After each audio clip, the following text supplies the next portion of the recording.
Nasa malubhang kalagayan ang Pinoy boxer na si Z The Dream Gores. Ito'y bagamat nanalo siya sa nakasagupang Colombian boxer. Exclusive mula sa Las Vegas, Nevada, nagpapatrol Dayan Castillejo. Sa Mandalay Bay House of Blues, ginanap ang bakbakan ni Z Gores at Luis Melendez ng Colombia. 10 rounds ang laban sa bantamweight division. Agresibo si Z at tinuloy ang lamang sa susunod na mga round.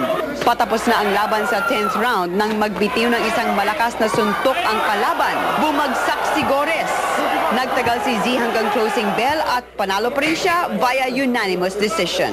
Pero pagbalik sa corner, biglang natumba si Gores at hindi na nakabangon. Dali-dali siyang inilagay sa stretcher at tinakbo sa UMC Hospital sa Las Vegas.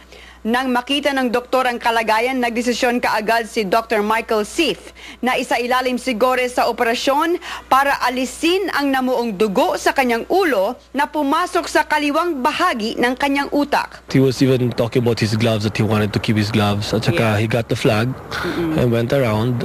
So talagang it was okay. He went around pa ba? Yeah, he went around. Okay. Pagkatapos, he suddenly fell unconscious. Ayon kay Michael Aldeguer, manager ni Gores, wala pa ring malay ang boksingero at critical pa rin ang kanyang kondisyon. Gores is suffering from brain hemorrhage due to trauma that needed to be surgically drained. Mananatili sa intensive care unit si Gores sa UMC. Sa umaga, isasailalim siya sa isa pang CT scan para malaman ang kondisyon ng tama sa kanyang ulo. Hinihingi ng Team Gores ang dasal ng mga kababayan para sa kanyang paggaling. Dayan Castillejo, Patrol ng Pilipino, Las Vegas, Nevada. Ipinagdarasal naman ng kanyang mga kasama si Z Gores para sa agaran niyang paggaling sa bahay ng mga Gores sa Mandaue City. Wala doon ang asawa ni Z. Ang panganay naman ni Gores na si Debert na 7 taong gulang ay wala pang alam sa nangyari. Samantala, mapapanood ang kabuuan ng laban ni Z The Dream Gores bukas alas 9:45 ng umaga dito sa ABS-CBN Channel 2, hatid ng ABS-CBN Sports. Handang-handa na nga ang milyong-milyong Pinoy para sa panibagong laban ni People's Champ Manny Pacquiao. Kaya naman, ang sports fever sa iba't ibang lugar, umarangkada na naman. Yan po ang tinambayan ni Mark Logan. Ilang pirasong barya, gawgaw na sangkaterba at malaking palanggana, katalo na. Bigay nito ay sanlaksang saya.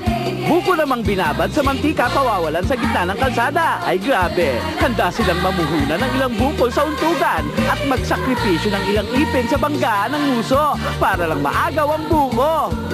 At kung medyo pisikal ito, sukatan naman ang resistensya dito sa kakaiba nilang karera. Kakaiba kasi mga kasali nakamaskara. Regular na pampapawis ng mga pedicab drivers na nilagyan ng napapanahong tema at minsan nababahiran din ng protesta dahil naligaw ng finish line ang nanguna sa karera.